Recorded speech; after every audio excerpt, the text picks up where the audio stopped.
नमक के साथ सूखी रोटी खा लो और पानी पी लो, लेकिन हराम की कमाई मत खाओ, इससे बचो।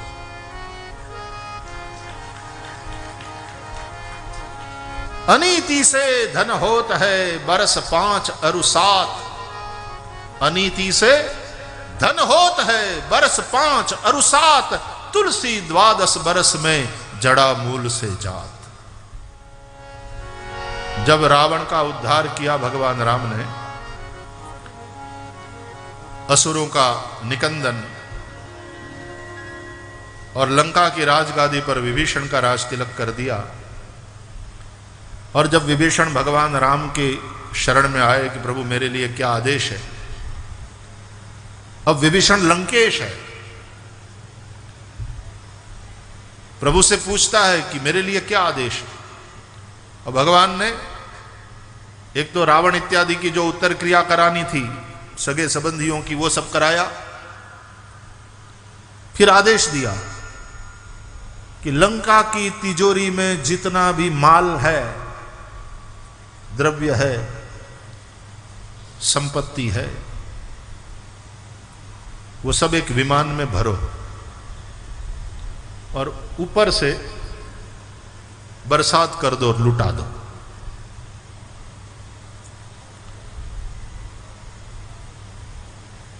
क्यों? बोले रावण ने बेईमानी से ही इकट्ठा किया। रावण की बुद्धि बिगड़ी, वरना पंडित था, प्रकांड पंडित था, वेदों को स्वर देने वाला रावण, बड़ा बलवान, नवग्रहों को तो उसने बांध कर रखा था अपने यहां, शिव भक्त कहलाता था। फिर भी बुद्धि बिगड़ी, मति खराब हुई, और फिर ऐसा काम कर दिया कि जगत जननी सीता का हरण करके ले आया।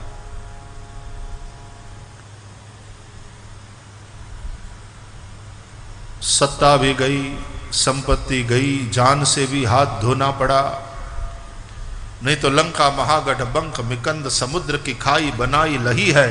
रावण राज को और आवाज विनाशन काल की बुद्धि गई है। साहित्य देखो, कवि गंग का है यह छंद। लंका महागढ़ बंक मिकंद समुद्र की खाई बनाई लही है। रावण राज को और आवाज, लेकिन विनाशन काल की बुद्धि गई है। तो सीत हरी हरी और फौज हनी हनी राम की। सीत हरी हरी और फौज हनी हनी, रावण की क्या बुद्धि गई है।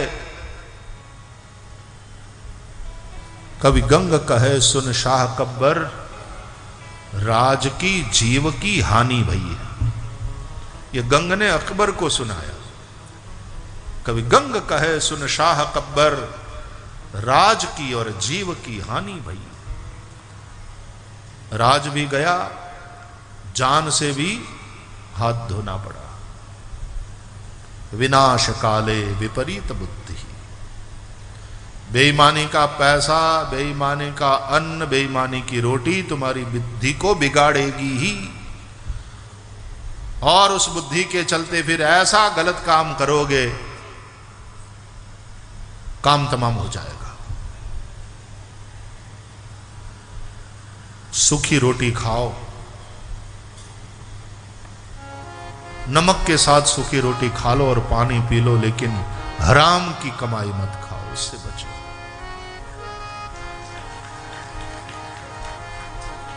अनीति से धन होत है बरस 5 अरु 7। अनीति से धन होत है बरस 5 अरु 7। तुलसी 12 बरस में जड़ा मूल से जात। बहुत नुकसान होगा। भगवान राम ने कहा ये संपत्ति बांट दो।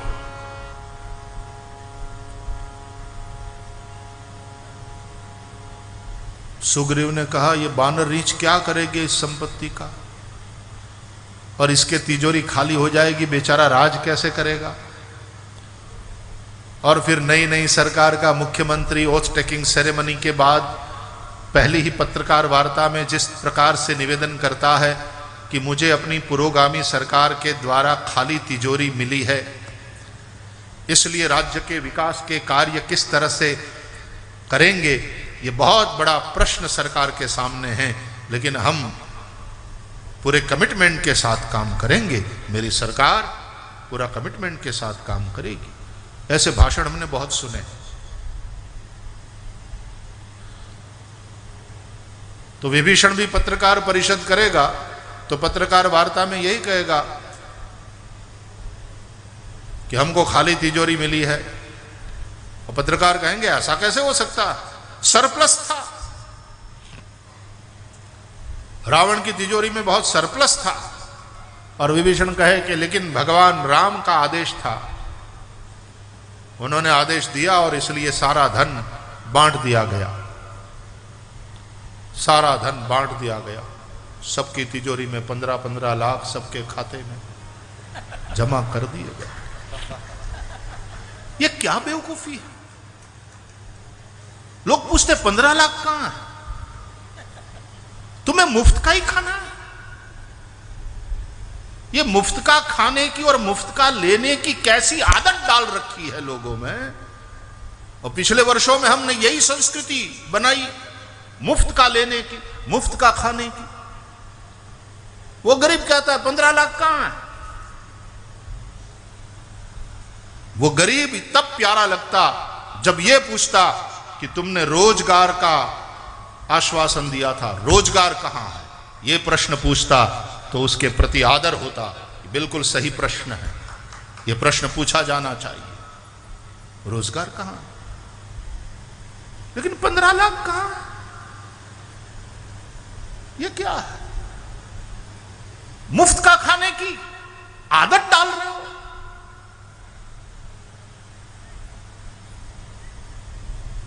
देखो, व्यासपीठ किसी भी पार्टी की नहीं है, किसी भी पार्टी की नहीं। व्यासपीठ राष्ट्र के प्रति समर्पित है और राष्ट्र का हित जिसमें है वही बात करेगी।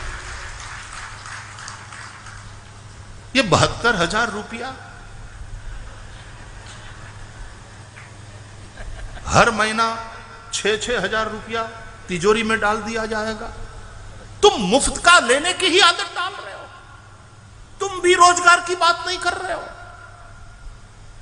किसान का ऋण माफ करेंगे, ठीक है, किसान के ऊपर सबसे ज्यादा ध्यान दिया जाना चाहिए। इस देश का किसान समस्या के चलते उसको आत्महत्या करना पड़े, यह किसी भी पार्टी की सरकार के लिए बहुत बड़ी शर्म की बात है, चाहे जिस पार्टी की सरकार को।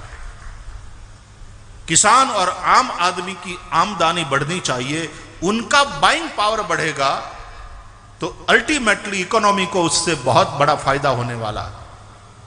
यह सीधी सादी बात है, समझ में आने वाली बात है। लेकिन तुम इस तरह भीख से पैसा देकर उनको भिखारी बनाए रखना चाहते हो।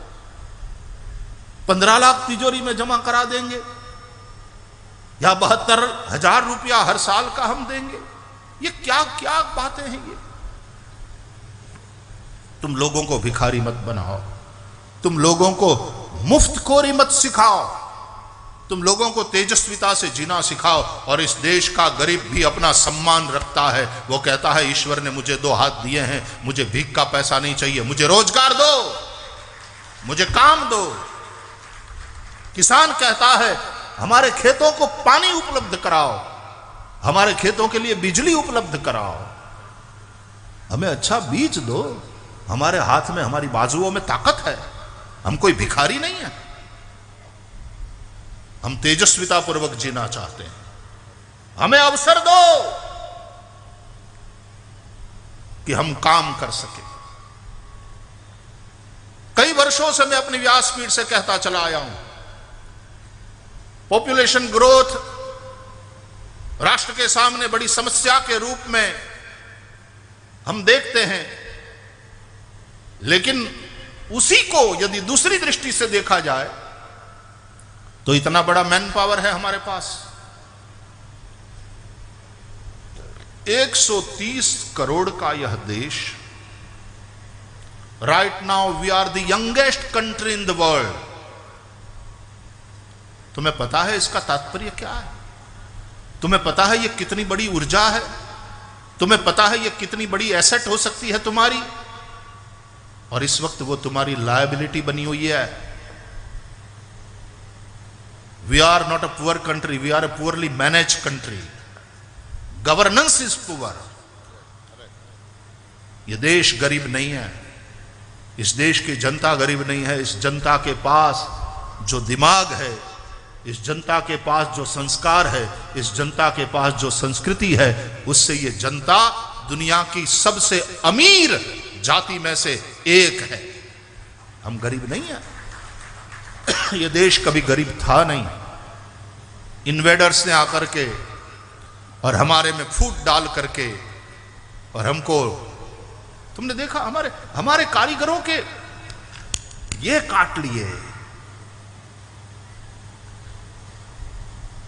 ऐसा यांत्रिक युग लाया गया और यहां से कच्चा माल जाने लगा विदेश, और विदेश से फाइनल प्रोडक्ट आकर हमारे ही माल को हम और ज्यादा पैसा देकर के खरीदने लगे।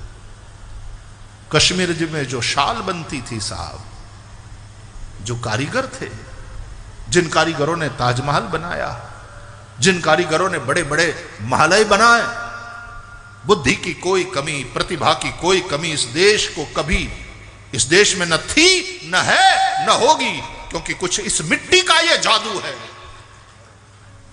कुछ इस मिट्टी का ये चमत्कार है। यहां प्रतिभाओं की कमी न थी न है। लेकिन भिखारी मत बनाओ यार, निकम्मा मत बनाओ लोगों को, उनके अंदर की तेजस्विता को जगाओ, उन्हें रोजगार दो, उन्हें काम दो, ईमानदारी सिखाओ। लेकिन ईमानदारी तो कब सिखाएगा? खुद ईमानदार होगा तो सिखाएगा ना ईमान, वरना बेईमानों के लिए अगले की ईमानदारी खतरनाक है। लोग बेईमान बने रहे, गलतियां करें, अपराध करें, तो उनकी चोटी हमारे हाथ में रहे, वही हमारा पावर है। ये बड़ी गंदी राजनीति है, और इस प्रकार की राजनीति ने इस देश को बहुत बड़ा नुकसान पहुंचाया। मुफ्तखोरी मत सिखाओ।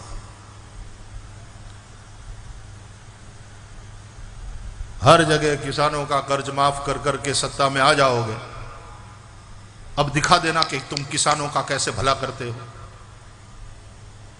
बड़े बड़े इकोनॉमिस्ट कह रहे हैं कि कर्ज माफी ये कोई सॉल्यूशन नहीं है, लेकिन तुम लालच देते हो, और बेचारा गरीब किसान, उसके ऊपर कर्जा है, वो उस लालच में भी आ जाता है। मैं फिर से कहूं, कोई भी पार्टी हो, मैं किसी पार्टी से संबंधित नहीं, व्यासपीठ किसी पार्टी से संबंध, हां व्यक्तिगत रूप से मेरा वोट किसी न किसी पार्टी को जाता है, लेकिन व्यासपीठ किसी पार्टी से कनेक्टेड नहीं है। व्यासपीठ केवल राष्ट्र से कनेक्टेड है। व्यासपीठ केवल जनता जनार्दन के हित और कल्याण से जुड़ी हुई है, इसलिए वो हित और कल्याण की जो बात है वो व्यासपीठ करती है। मुफ्तखोरी की संस्कृति बढ़ा बढ़ा बढ़ा करके इस देश की जनता को निकम्मा बना दिया। तेजस्विता जगाओ, उन्हें अवसर दो, मुफ्त की रोटी मत फेंका करो, उन्हें अवसर दो कि वे स्वयं तेजस्विता के साथ अपनी रोटी खुद कमाएं। वे बेचारे नहीं हैं, वे भिखारी नहीं हैं, और हम जनता भी नक्की कर लो, बेईमानी का नहीं चाहिए, बिना मेहनत का नहीं चाहिए। ब्रह्मलीन पूज्य डोंगरे जी महाराज अपनी कथाओं में एक दृष्टांत देते थे। रांका बांका का पति पत्नी है, गरीब है, ईमानदारी से रहते हैं, मेहनत की रोटी खाते हैं। जा रहे थे दोनों, पति कुछ आगे आगे चल रहा था, कोई 50 कदम पीछे पत्नी चल रही थी। रास्ते में सोने का हार किसी का गिर गया होगा, पति ने देख लिया, राका ने देख लिया, अरे किसी बेचारे का स्वर्ण हार गिर गया लगता है। देखो देखो ये चरित्र, और व्यासपीठ उस चरित्र के निर्माण के प्रति समर्पित है। वरना गरीब है लेकिन इस आदमी का मन चलायमान नहीं हुआ, ये मेरा नहीं है। नहीं तो तुम्हारी बुद्धि बड़ी होशियार है, वो बुद्धि तुरंत दलील करती है कि ना तो मैंने चोरी किया है, ना मैंने बेईमानी किया है, ना तो मैंने ये हार लूटा है, रास्ते में पड़ा है, और मेरे से पहले भी तो कई लोग यहां से गुजरे होंगे, किसी की दृष्टि नहीं पड़ी, मेरी दृष्टि ही क्यों पड़ी? क्योंकि भगवान मुझे देना चाहता है। तुम्हारी बुद्धि बड़ी होशियार है, तुम तुरंत उसको जायज ठहराओगे।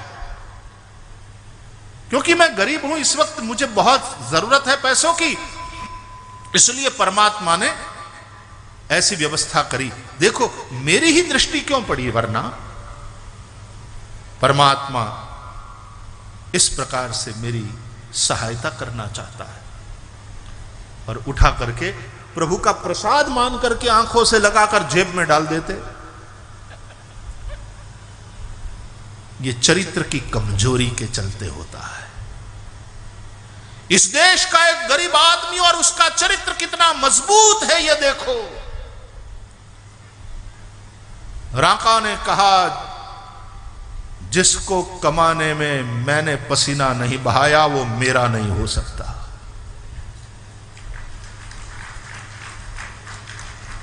जिसमें मैंने पसीना नहीं बहाया उस पर मेरा अधिकार नहीं हो सकता, ये मेरा नहीं है। राका का मन चलित नहीं हुआ। लेकिन फिर पुरुष आदमी है, सोचा यदि मेरी पत्नी का मन इसमें गया तो, स्त्री का आभूषण है, उसका मन चलित हो गया तो, गरीबी है घर में, आखिर वो स्त्री है। पुरुषों ने इसी तरह से स्त्रियों को समझने में गलती करी है। आखिर स्त्री है, उसका मन चलित हो गया तो मेरा तो नहीं हुआ, पत्नी का मन चलित हो गया तो भी अधर्म हो जाएगा। राका ने अपने पैरों से धूल डाली हार के ऊपर, ताकि मैं धूल में इसको छिपा दूं और हम आगे बढ़ जाएं, पत्नी की दृष्टि न पड़े। लेकिन तब तक माथे पर वो कपड़ों की पोटली का भार उठाए पत्नी वहां पहुंची गई। उसने थोड़ा देख लिया, और देख लिया तो बड़ी ही भोली, बड़ी ही सहज, क्या पवित्रता है साहब, उस पवित्रता को प्रणाम, उस चरित्र की ऊंचाई को प्रणाम। सिर पे वो गठरी ढोए, बड़ी सी निर्दोष वो नारी अपने पति से बोली, धूल पे धूल क्यों डाल रहे हो?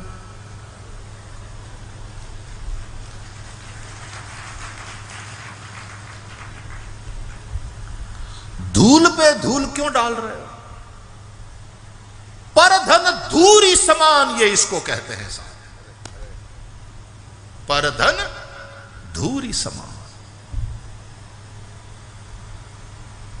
तब राका ने अपने पत्नी के सामने हाथ जोड़ करके क्षमा मांग ली कि मैंने तुझे समझने में गलती करी, मुझे इसमें सोना नजर आ रहा था, लेकिन तुझे तो इसमें इस सोने को भी तूने धूल माना, तेरी भूमिका मेरे से भी ऊंची है।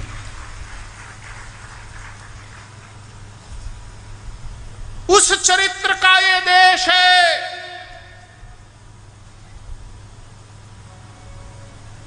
ये चरित्र हमारे आदर्श हैं, और वहां तुम मुफ्त कौरी बढ़ा रहे हो। मुफ्त का लेना,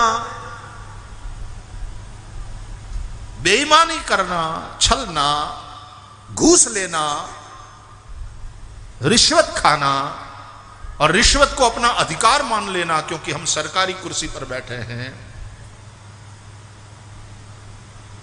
याद रखो, कर्म किसी को छोड़ता नहीं, ब्रह्म के बाप को भी छोड़ता नहीं। तुम किस खेत की मूली हो, भोगना पड़ेगा। अवश्यमेव भोक्तव्यम कृतम कर्म शुभाशुभम। संतोष रखो। संतोष के समान दूसरा धन नहीं है जीवन में। संतोष एव मनुष्यस्य परम निधान।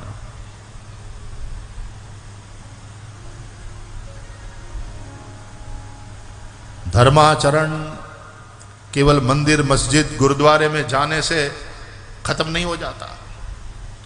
धर्माचरण केवल पूजा पाठ में ही सीमित नहीं है। धर्म तुम्हारा जीवन है। आचरण का नाम धर्म है। आचार प्रभवो धर्मः धर्मस्य प्रभुरच्युतः। आचरण को धर्म कहते हैं। चरित्र निर्माण हो। तकलीफ यह हुई कि पिछले सैकड़ों वर्षों में इस देश के आदमी का चरित्र गिर गया। उस गिरते हुए चरित्र ने इस राष्ट्र को बड़ा नुकसान पहुंचाया। चरित्रवान हो देश का नागरिक, चरित्रवान हो देश का बच्चा बच्चा। जिस देश में ऐसे चरित्र हुए, न त्वहम कामये राज्यम न स्वर्गम ना पुनर्भवम कामये दुख तप्तानाम प्राणिनाम आरति नाशनम। न मुझे राज्य चाहिए, न स्वर्ग चाहिए, न मुझे मोक्ष चाहिए। मैं दुखी प्राणियों का दुख दूर करने में थोड़ा सा भी कहीं निमित्त बनूं, बस मैं यही चाहता हूं। किसी के काम जो आए उसे इंसान कहते हैं। किसी के काम जो आए उसे इंसान कहते हैं। पराया दर्द अपनाए उसे इंसान कहते हैं। पराया दर्द अपनाए उसे इंसान कहते हैं। यूं भरने को तो दुनिया में पशु भी पेट भरते हैं। पशु भी पेट भरते हैं। यूं भरने को तो दुनिया में पशु भी पेट भरते हैं। पशु भी पेट भरते हैं। लेकिन पथिक जो बांट कर खाए, पथिक जो बांट कर खाए उसे इंसान कहते हैं। पथिक जो बांट कर खाए उसे इंसान कहते हैं। किसी के काम जो आए उसे इंसान कहते हैं। किसी के काम जो आए उसे इंसान कहते हैं। वो जो चरित्र गिर गया है, बस उस चरित्र के पुनः निर्माण के लिए ये कथाएं। लेकिन तकलीफ यह है कि कथा में भी अब कलयुग घुसने लगा। और कथाकार भी यदि धन के लोभ से और कीर्ति के लोभ से कथा कहने लगेगा तो चरित्र निर्माण क्या खाक होगा। तब तो कथाकार का चरित्र ही गिरा। और ये लिखा है भागवत के महात्म्य में,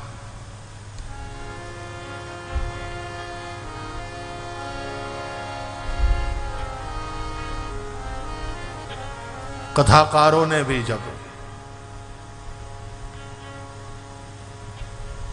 कण लोभ से कथा कहना शुरू कर दिया, कारिता कण लोभे न कथा सारस ततो गतः, धन के लोभ से, कीर्ति के लोभ से, चेले बेले बनाने और बढ़ाने की होड़ में कथाकार भी कलयुग का पूरा शिकार हो जाता है। इसलिए भागवत का जो कथाकार हो, कोई भी इस व्यासपीठ पर चढ़ जाए क्योंकि अच्छा गाना सीख लिया, कुछ वक्तृत्व शक्ति सरस्वती की कृपा से मिल गई, उससे वक्ता बन गए, दूसरी जगह जाकर लेक्चर दो, इस व्यासपीठ पर मत बैठो। व्यासपीठ पर बैठने के लिए कुछ योग्यताएं चाहिए, कुछ पात्रता चाहिए, और वो लिखा है व्यास जी ने कि वो योग्यता, वो पात्रता कब मिलती है, वक्ता में कौन गुण होने चाहिए। बोले विरक्तो वैष्णवो विप्रो वेद शास्त्र विशुद्धिकृत दृष्टांत कुशलो धीरो वक्ता कार्योति निस्पृह। ऐसा वक्ता होना चाहिए। वक्ता के क्वालिफिकेशंस है, उसमें सबसे पहला गुण जो अपेक्षित है वक्ता में वो है विरक्त। वो विरक्त होना चाहिए, आसक्त इस व्यासपीठ को कलुषित करेगा, कथा के क्षेत्र को बिगाड़ेगा। किसी भी प्रकार की आसक्ति, नाम चाम दाम, किसी भी प्रकार की आसक्ति, विरक्त होना चाहिए वक्ता। दूसरी बात, वैष्णव होना चाहिए। वैष्णव का अर्थ केवल विष्णु को मानने वाला, विष्णु को भजने वाला, ऐसा ही नहीं, परंतु विष्णु शब्द है व्यापक के अर्थ में। वेवेष्टि विश्वम इति विष्णु, जो व्यापक है, उस व्यापक को भजने वाला, यानी जिसकी दृष्टि व्यापक हो, संकीर्ण दृष्टि वाला नहीं। मजहबी संकीर्णता, कौमीय संकीर्णता, जातीय संकीर्णता, किसी भी प्रकार की संकीर्णता का जो शिकार न हुआ हो, वैष्णव जो व्यापक दृष्टिकोण रखता। विप्र, विप्र का अर्थ ब्राह्मण करते हैं, लेकिन ब्राह्मण भी जातिवाचक नहीं, गुणवाचक शब्द। ब्रह्म को जो जानता है वह ब्राह्मण है, जो परमात्मा के प्रति समर्पित है, जिसने परम तत्व का अनुभव किया है, या तो उस अनुभव की दिशा में जो यात्रा कर रहा है निष्ठापूर्वक। विप्र विवेक प्रधान जो है, वेद शास्त्र विशुद्धिकृत, वेद शास्त्र का ज्ञाता होना चाहिए। और वेद शास्त्र विशुद्धिकृत का अर्थ है वेदों और शास्त्रों की बातों में जहां कहीं विसंगति दिखे तो विवेक पूर्वक संगति बिठाने वाला और समझाने वाला। वेद शास्त्र विशुद्धिकृत, दृष्टांत कुशलः, दृष्टांत कुशल हो, दृष्टांत के द्वारा सिद्धांत को समझाने में होशियार, धीर, धीर हो। प्रशंसा को भी सहे और टीका आलोचना को भी सहे। व्यासपीठ पर बैठने वाले की कई लोग प्रशंसा करते हैं और कई लोग टीका भी करते हैं, दोनों को सहे, धीर हो और सबसे अंत में अति निस्पृही हो। अपने आप को पूजवाने की स्पृहा भी नहीं कि लोग मुझे नमन करें, लोग मेरे गले में मालाएं पहनाएं, नमस्कार करते रहें, जय जयकार करें। याद रहे सम्मान की आशा में ही अपमान को निमंत्रण है। इसलिए तुल्य निंदा स्तुतिर मौनी संतुष्टो ये न केनचित अनिकेतः स्थिरमति ही भक्तिमान में प्रियो नरा। लोग कभी कभी मुझे पूछते हैं आप कहां रहते हो? मैं कहता हूं विश्व में। कोई एक जगह हमारा ठिकाना तो है नहीं, और पूरा विश्व हमारा घर है। सब जगह रहने को मिल जाता है, जहां जाते हैं प्रेम से रोटी मिल जाती है। एक भी गाड़ी अपने नाम पे नहीं है, लेकिन दुनिया की सभी गाड़ी अपनी है। एयरपोर्ट पर उतरता हूं तो 4-5 गाड़ियां तैयार रहती है और सबका ये भाव रहता है कि भाई श्री हमारी गाड़ी में बैठिए, ये वाली गाड़ी में बैठिए, ये वाली गाड़ी। कौन चीज की कमी है यार? जिस दिन से इतने को अपना मानना छोड़ दिया और उसमें जो ममता है उसको छोड़ दिया, तब से कायनात पूरी तुम्हारी हो गई। उपनिषद कहते हैं नाल पे सुखमस्ति यो वै भूमा तत्सुखम। भूमा भगवान है, थोड़े में सुख नहीं है। ये क्या मेरे 100 एकड़ जमीन है, मेरे 3 फैक्ट्री है, मेरे 10 करोड़ का बैंक बैलेंस है, छोटी बात है यार। ये छोटी छोटी बातें, इन छोटी छोटी बातों में संतुष्ट हो जाओगे, उसमें सुख मानोगे। नाल पे सुखमस्ती, थोड़े में सुख नहीं है। करोड़ों रुपया मिल जाए तो भी वो थोड़ा ही है। यो वै भूमा तत्सुखम।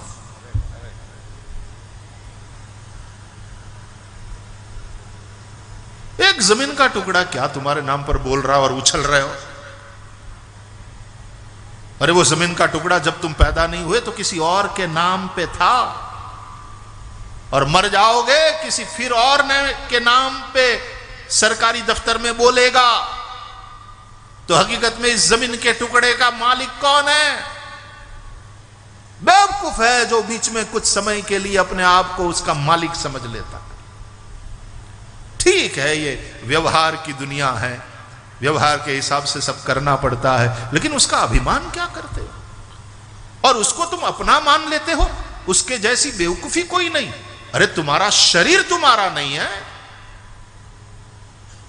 वो भी पड़ा रहेगा यहां। धनानि भूमौ पशवश्च गोष्ठे भार्या गृहद्वारी जना श्मशाने देहश्चितायाम परलोक मार्गे कर्मानुगो गच्छति जीव एकः धर्मानुगो गच्छति जीव एकः। इसलिए तुम्हारे नाम से है तो तुम्हारे नाम पे रहने दो, कोई बात नहीं। ये व्यवहार है, लेकिन उसमें आसक्ति मत रखो। जमीन के उन टुकड़ों के लिए अधर्म मत करो, बेईमानी मत करो। जो पैसा, जो गहने तुम्हारे बैंक वाले खाते में या बैंक वाले लॉकर में है, ठीक है, व्यवहार की दृष्टि से वो तुम्हारे हैं। फिर से कहता हूं, तुम्हारे पास है, हकीकत में तुम्हारे नहीं है। तुम्हारे पास है, तुम्हारे नाम से बोल रहे हैं। ये उम्मीदवार जब चुनाव लड़ने के लिए फॉर्म भरते हैं तो उसमें लिखना पड़ता है, इतनी जमीन मेरे नाम से बोल रही है।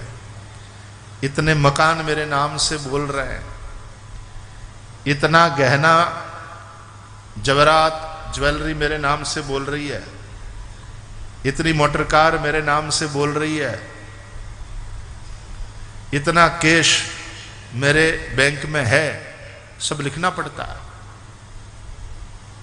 और मजे की बात यह है कि वो तो बोल रहा होता है लेकिन उसके नाम पे नहीं है, ऐसी कई संपत्ति है और उसको फॉर्म भरते समय पता है कि इसके द्वारा अन्य अन्य लोगों के नाम पे भी बहुत सारा है जो हकीकत में मेरा है।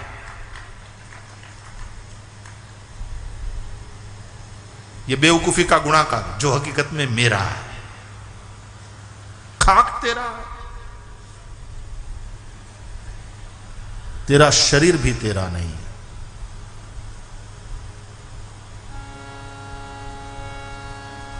इसलिए उपनिषद कहते हैं तेन त्यक्तेन भुंजी था। ईशावास्य उपनिषद का मंत्र है। सब गाओ, भारतवासी हो, उपनिषदों के देश के लोग हो तुम, ऋषियों का खून तुम्हारी रगों में दौड़ रहा है। इन ऋचाओं का गायन करो ताकि तुम्हारा चरित्र फिर वैसा बने। सब गाओ। ईशावास्यमिदं सर्वं, ईशावास्यमिदं सर्वं, ईशावास्यमिदं सर्वं, ईशावास्यमिदं सर्वं, यत्किंच जगत्यां जगत्, यत्किंच जगत्यां जगत्, यत्किंच जगत्यां जगत्, यत्किंच जगत्यां जगत्, तेन त्यक्तेन भुंजीथा। तेन त्यक्तेन भुंजीथा। अभी जितने लोग बैठे हो पंडाल में उस प्रकार की गर्जना नहीं उठ रही है। ब्रह्मलोक तक आवाज पहुंचनी चाहिए और वेद पाठ करने वाले ब्रह्मा भी प्रसन्न हो जाए कि उपनिषद की ऋचाएं ये कहां से सुनाई पड़ रही है, मुझे ब्रह्मलोक तक आवाज पहुंची। और तब कोई कहेगा नांदेड़ में बैठे हैं लोग। ईशावास्यमिदं सर्वं, ईशावास्यमिदं सर्वं। माताएं आप भी गाओ, आपको भी अधिकार है, आपको भी आता है। ये मत भाव भय रखो कि हमको संस्कृत नहीं आती, आती है। सब बोलो, सुन करके बोलो। ईशावास्यमिदं सर्वं, ईशावास्यमिदं सर्वं, ईशावास्यमिदं सर्वं, ईशावास्यमिदं सर्वं, यत्किंच जगत्यां जगत्, यत्किंच जगत्यां जगत्, यत्किंच जगत्यां जगत्, यत्किंच जगत्यां जगत्, तेन त्यक्तेन भुंजीथा। तेन त्यक्तेन भुंजीथा। तेन त्यक्तेन भुंजीथा। तेन त्यक्तेन भुंजीथा। मा गृधः कस्य स्विद्धनम्, मा गृधः कस्य सिद्धनम्, मा गृधः कस्य स्विद्धनम्। मा गृधः कस्य सिद्धनम्।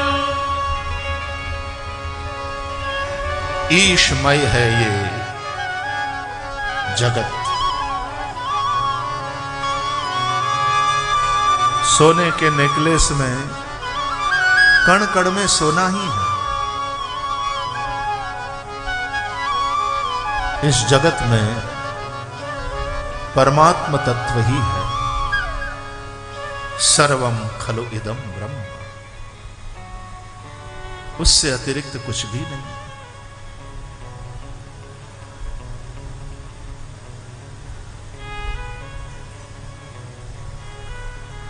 जो तुम्हें प्राप्त है तुम्हारे पास है, तुम्हारा नहीं है। त्याग पूर्वक, त्याग की भावना को लेकर के और विनय पूर्वक उसका उपयोग करो, उपभोग मत करो।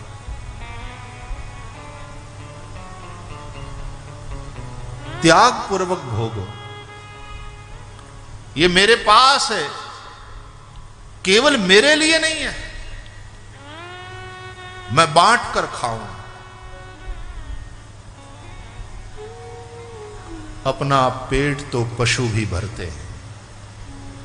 यूं भरने को तो दुनिया में पशु भी पेट भरते हैं, लेकिन पथिक जो बांट कर खाए उसे इंसान कहते हैं। भगवान श्री कृष्ण भगवत गीता में कहते हैं यज्ञ करता है जो, यानी बांटता है, और बांटने के बाद जो फिर खाता है, यज्ञावशिष्ट, वह साधु पुरुष है, वह सब पापों से मुक्त हो जाता है। लेकिन जो केवल अपना ही पेट भरता है, वह पाप खाता है, वह महापापी। भुंजते ते त्वघम पापा ये पचन्त्यात्म कारणात्। जो केवल अपना ही पेट भरने में लगे रहते हैं, वे पाप खाते हैं।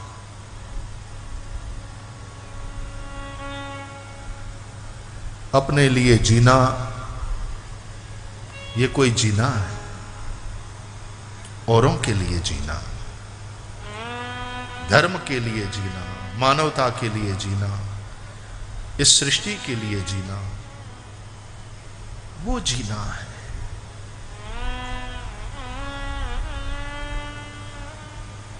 अपने स्वार्थ से ऊपर उठो। तुम्हारा मैं बहुत बड़ा हो गया है।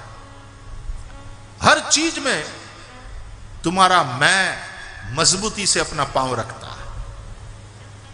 हमने देखा, एक बार हमारे आसपास कुछ लोग बैठे थे और एक भाई ने बात चलाई कि फला फला सेठ ने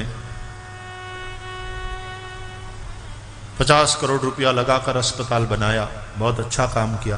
तो दूसरे जो बैठे थे बोले, महाराज जी हमने भी अस्पताल बनाया, बहुत अच्छा चल रहा है, भगवान की कृपा से 100 बेड का है।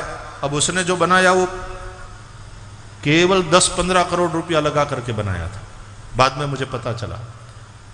लेकिन औरों की बात ही नहीं सुनना।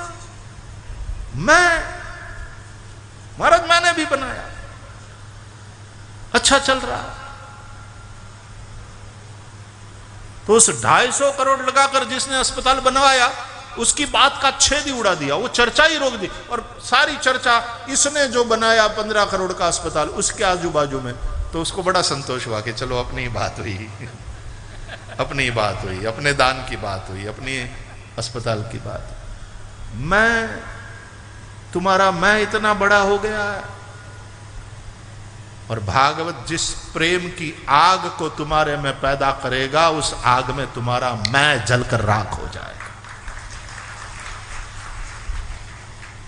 इस बड़े हुए मैं के चलते ही परमात्मा का दर्शन नहीं हो पा रहा है। मैं था तो प्रभु नहीं, अब प्रभु है मैं नाही। प्रेम गली अति सांकरी, तामे दू न समाही। मैं था तो प्रभु नहीं, अब प्रभु है और मैं नहीं। मैं, मेरा और तेरा यही माया है। रामचरितमानस में भगवान राम ने समझाया अपनी माया के विषय में। मैं और मोर तोरते माया, मैं और मोर तोरते माया,